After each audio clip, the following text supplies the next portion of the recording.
The Bible is full of images expressing themes that run right through the whole narrative. We need to examine each of these images closely. We need to see how they all connect us to the larger story. We need to read the images.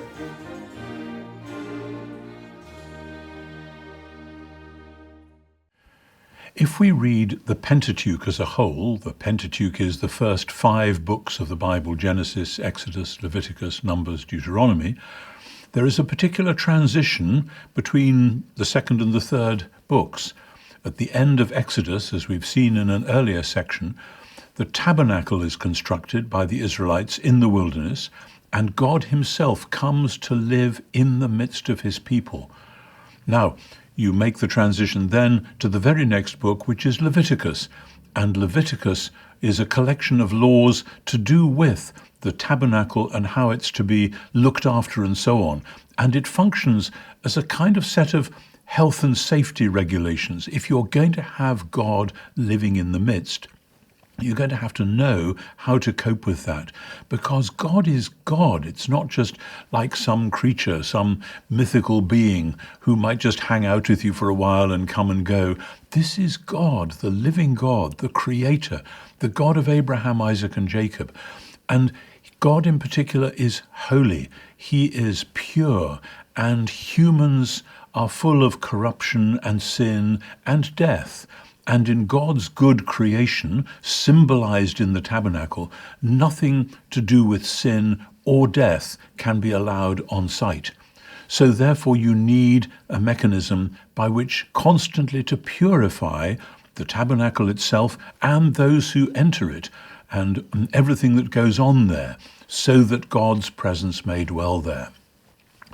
This stands on its head something which people have often thought when it comes to the question of the death of the animal in sacrifice and the use of the blood that is released from the dead animal. Because people have routinely thought that sinful beings, sinful humans, need to approach God, but they can't because of their sin. Therefore, God has to punish them so that they can approach God. And since that's going to be awkward if they are then killed, well, they kill animals instead, and the animals die, they do not, and so they can approach God. That gets it the wrong way round. The whole drama, the whole narrative is about God coming to dwell with his people, and that what has to happen for that to take place is for the people and the tabernacle itself to be cleansed. What is going to cleanse them? Well, the main answer is the blood of the sacrificial animals. Why? Because according to Leviticus 17, the blood has life in it, and the blood is God's gift of life, and life is more powerful than death. So life, symbolized by blood, washes away and cleanses all the taint of death, which carries with it all the taint of sin, so that then God's presence may remain with his people. That's the logic of the blood as the God-given carrier of life, and hence the effective symbol of life.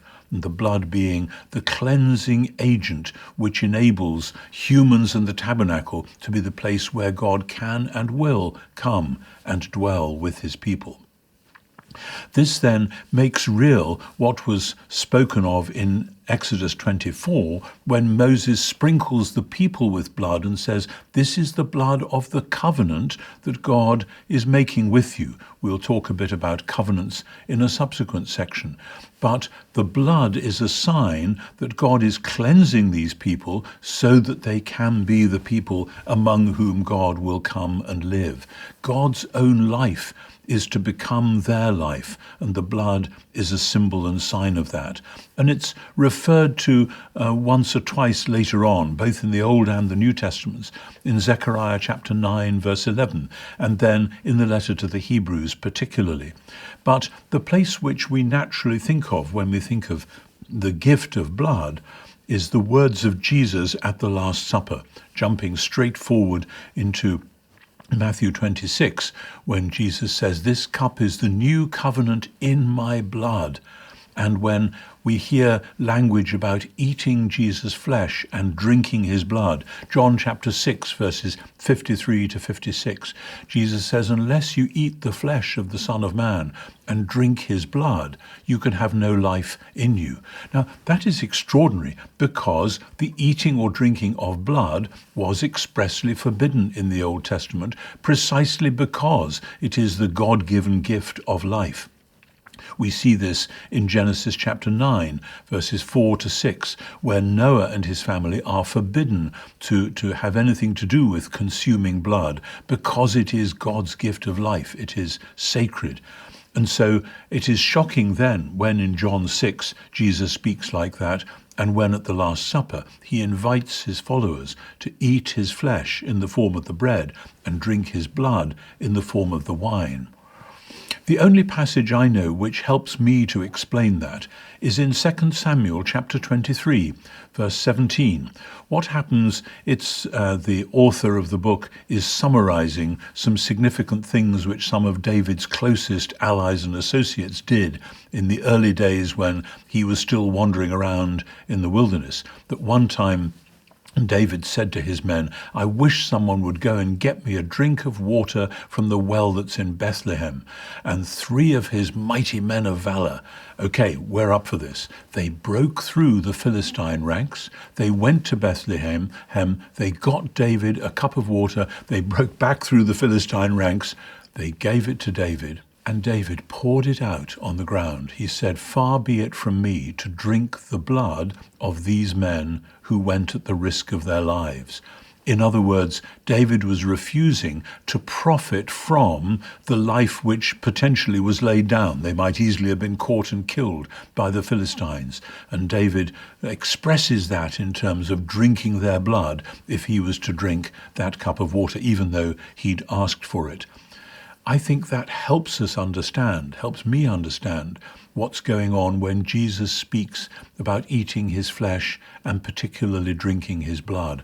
This is his life, his purifying life laid down in death, but then to be accessible for all who believe in him, so that we can be purified from sin, so that we can be ultimately rescued from death itself in the new life, the new creation, in which the resurrection will give us the body which has gone through death and out the other side into new life. Jesus' life poured out in death is there to cleanse us, to revive us, to establish God's covenant with all who share that meal, with all who follow Jesus, with all who allow his life and death to heal us, to cleanse us, to rescue us. We'll think more in the next section about the fuller meaning of Jesus' death, but at its heart, this is one of the key elements, rooted all the way back there in Leviticus 17. The blood makes atonement, enables God to come and dwell with us because of the life which it symbolizes. Now, Jesus' life laid down in death, his literal shed blood, becomes the means of cleansing, renewing, healing and reviving, and giving us new life. Please feel free to click the link to watch the next video in this sequence.